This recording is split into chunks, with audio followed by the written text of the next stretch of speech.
Welcome to Business Point here on Global Television, your hub for topical discussions around business, tech, innovation, and government policies. I am Queen Agaba, and today we take a look at news-making rounds in the world of business. First of all, the Nigerian Police Force has resumed the issuance of tinted glass permits through an enhanced digital platform that now incorporates identity verification using applicants' national identification number, NIN, and tax identification number, TIN.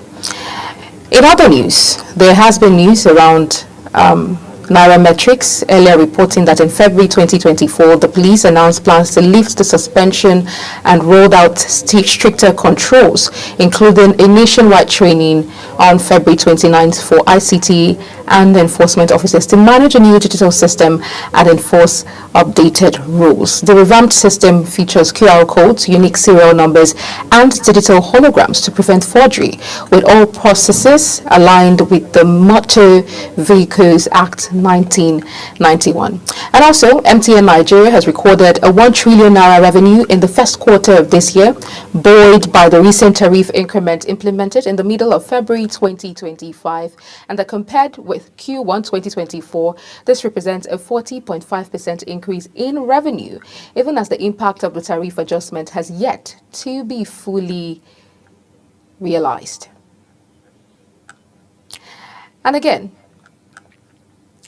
the significant price, the All Share Index share price has seen a significant recovery this year, rebounding from a year-to-date loss of 24.24% last year. And as of close of trading on April 29th, 2025, the shares were priced at 240 naira, reflecting a YTD gain of 20%. In other news, Guarantee Trust Bank has announced a 50% increase in its SMS transaction alert fee from 4 naira to 6 naira per message, citing changes in telecom service rates. We'll take a quick break, and when we return, we will look at these news-making rounds proper and other news after the break. Please stay with us.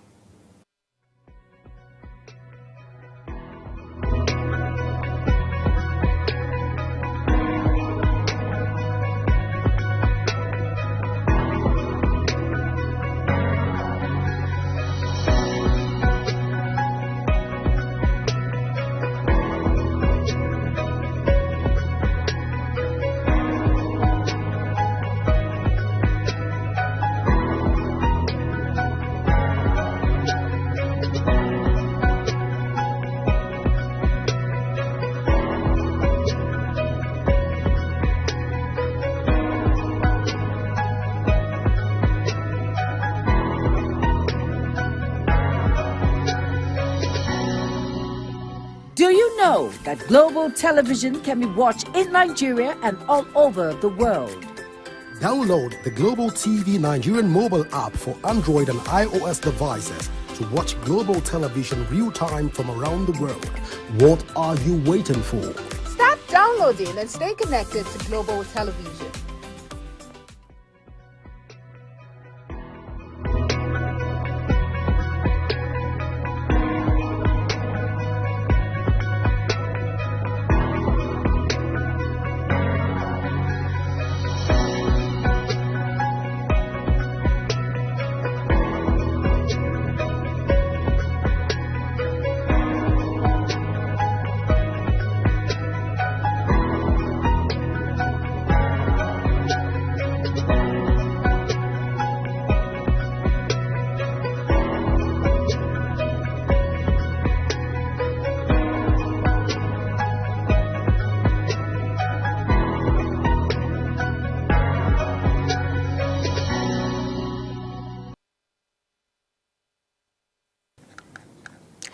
Many thanks for staying with us. Now, the Nigerian Police Force has resumed the issuance of tinted glass permits through an enhanced digital platform that now incorporates identity verification using applicants' national identification number NIN and tax identification number TIN. This was announced in a statement released On Wednesday, April 30th, by the Force Public Relations Officer, ACP Olumuyiwa Adejobi, on the directive of the Inspector General of Police, IGP Kayode Egbetogun. Motorists can now apply via the website where the system captures biometric data and conducts background checks. Successful applicants receive QR-coded digital permits with processing completed within 72 hours. The initiative, as outlined in the statement, addresses widespread public concerns regarding police harassment of motorists with factory-fitted tinted windows. It aims to create a transparent, user-friendly system for regularizing tinted vehicles while enhancing national security. Now, for more insight, the tinted vehicles have been associated with criminal activities like kidnapping, armed robbery and one-chance scams, complicating law enforcement efforts. The reactivation of the permit system seeks to distinguish legitimate users, like individuals with medical needs or security personnel, from criminal element. A 30-day grace period has been granted for motorists to obtain valid permits before enforcement begins. Now, the police have issued a stern warning that officers involved in extortion or harassment during enforcement will face disciplinary action. The Inspector General reaffirmed the force's commitment to citizen-centric, technology-driven policing and encouraged the public to embrace the new system for safer roads and enhanced trust in law enforcement. And what you should know is that the resumption of tinted glass permit issuance by the Nigerian Police Force follows a series of reforms introduced in 2024 after the ban was imposed to curb criminal misuse. It was reported that in February last year, the police announced plans to lift the suspension and roll out stricter controls, including a nationwide training on February 29th for ICT and enforcement officers to manage a new digital system and enforce updated rules. The revamped system features QR codes, unique serial numbers, and digital holograms to prevent forgery, with all processes aligned with the Motor Vehicles Prohibition of Tinted Glass Act 1991. Now officially resumed, motorists can apply via the www.possap.gov.ng, where the platform verifies identity using NIN and TIN and also captures biometric data, runs background checks, and issues digital permits within 72 hours. Now, MTN Nigeria has recorded a 1 trillion naira revenue in the first quarter of this year, buoyed by the recent tariff increment implemented in the middle of February 2025. Compared with Q1 2024, this represents a 40.5% increase in revenue, even as the impact of the tariff adjustment has yet to be fully realized. According to its Q1 2025 unaudited financial results, the company bounced back to profitability in the quarter, posting a 133.7 billion naira profit after tax, compared with the 392.7 billion naira loss it recorded in Q1 2024. Meanwhile, in line with one of the conditions given by the Nigerian Communications Commission (NCC) for the approval of 50% tariff increment, the company also increased its investment in network capacity, spending 202.4 billion naira in the first 3 months of the year. This represents a 159% increase in capex for the company when compared with the 78.1 billion naira it spent in the same period. Subscription growth, MTN added 3.2 million new subscribers in Q1, bringing its total base to 84.1 million. During the same period, the company's active data users rose by 2.6 million, increasing the base to 50.3 million and contributing to a 46.4% year-on-year growth in data traffic.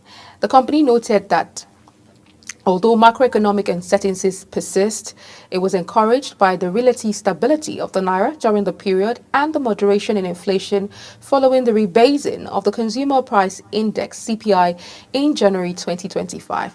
The exchange rate remained relatively stable at 1,500 37 naira per US dollar at the end of March 2025, while reported inflation was 24.2%. The company also added that cost pressures were also mitigated by its revised IHS Tower lease agreement, which reduced foreign exchange exposure and capped price increases, as well as improved underlying expense efficiency initiative.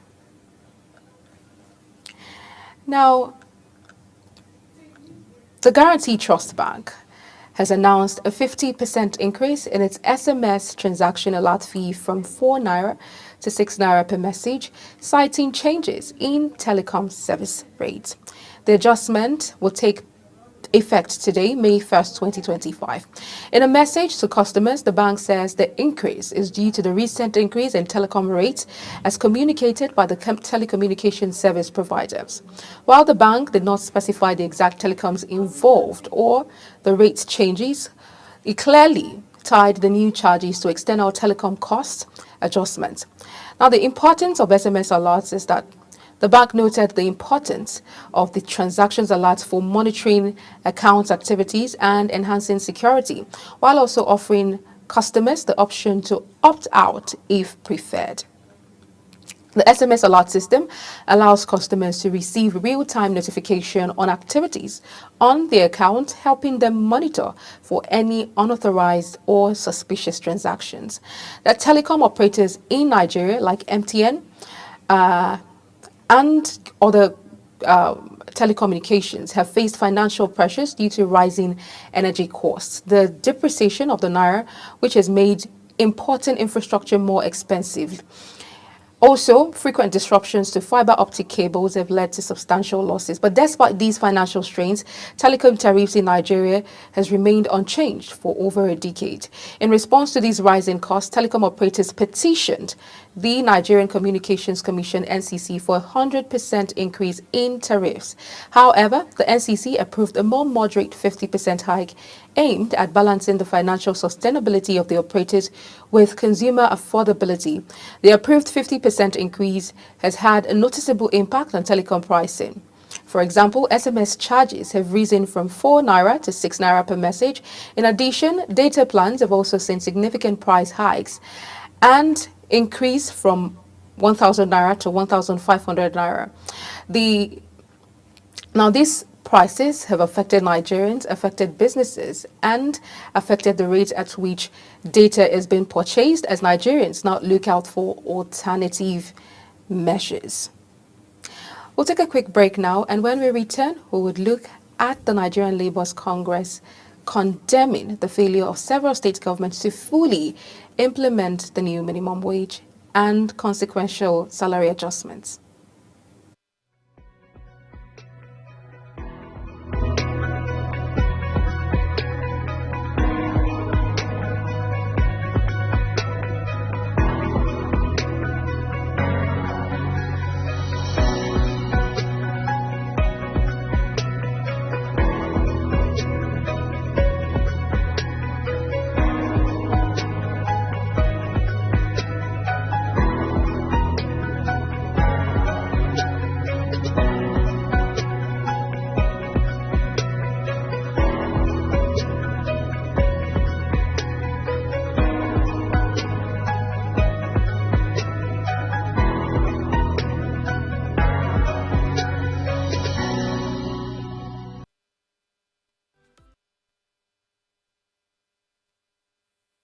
Do you know that global television can be watched in Nigeria and all over the world?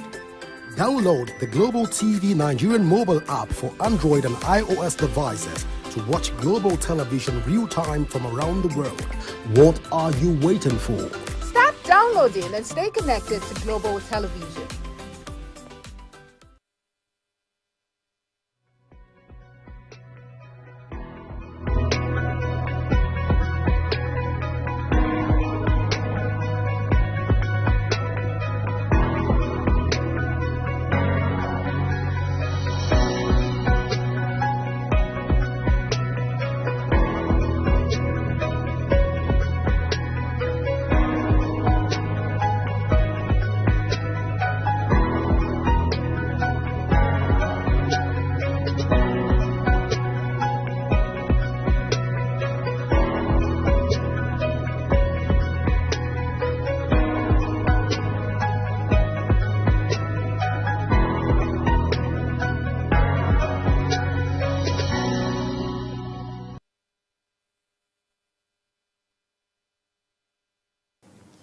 Welcome back. Now, the Nigerian Labour Congress (NLC) has condemned the failure of several state governments to fully implement the new minimum wage and consequential salary adjustments, with some states only adding a mere 5,000 naira to workers' pay. President of the NLC, Joe Ajaero, raised the concerns in Abuja at the 6th National Gender Conference organized by the NLC National Women Commission. Wage, he says, is no longer enough and warned that the 70,000 naira wage was no longer enough to sustain the average Nigerian worker due to rising electricity tariffs and inflation. Says women still face workplace discrimination. Mrs. Salamatu Aliu, chairperson of the NLC Women's Commission, says that women in Nigeria and across the world continue to face discrimination, harassment, and limited opportunities in the workplace and society. Ali noted that the NLC was taking intentional steps to promote women's participation in leadership roles and union activities. The ILO pledges support for gender equality, and also the International Labour Organization also pledged continued support in its push for gender equality and workers' rights. First City Monument Bank (FCMB) has released its Q1 2025 financial results for the period ended in March 31st, reporting a pre-tax profit of 35 billion naira, an 11.73% year-on-year increase. One of the key highlights of the result was gross earnings, which surpassed the bank's internal forecast. The bank posted gross earnings of 252.69 billion naira, beating its Q1 2025 projection of 239.39 billion naira by 5.6%. This figure also represents a robust 41.41% increase compared to Q1 2024, primarily driven by a surge in interest income. The interest income rose by 71% to 214.36 billion naira, accounting for an 84% of gross earnings. Fees and commission income grew by 43.4% year-on-year to 24.29 billion naira, contributing a 9.61% of gross earnings. Trading income from foreign exchange and FGN bonds and treasury bills amounted to 14.34 billion naira, representing a 5.68% of gross earnings. For strong core banking performance anchors, FCMB's Q1 2025 growth, with interest income serving as the primary driver of the group's earning in Q1 2025. The result highlights the bank's strength in its core banking operations, particularly through lending and strategic investment activities. Now, interest income from loans and advances to customers rose sharply by 63.89% year-on-year to 150.30 billion naira, accounting for 70% of total interest income. Impressively, these already represent about 35% of the bank's total interest income for the full year 2024, suggesting that the bank is firmly on track to outperform its prior year performance. And in addition, interest income from investment securities nearly doubled to 60.35 billion naira, contributing a 28.15% to overall interest income.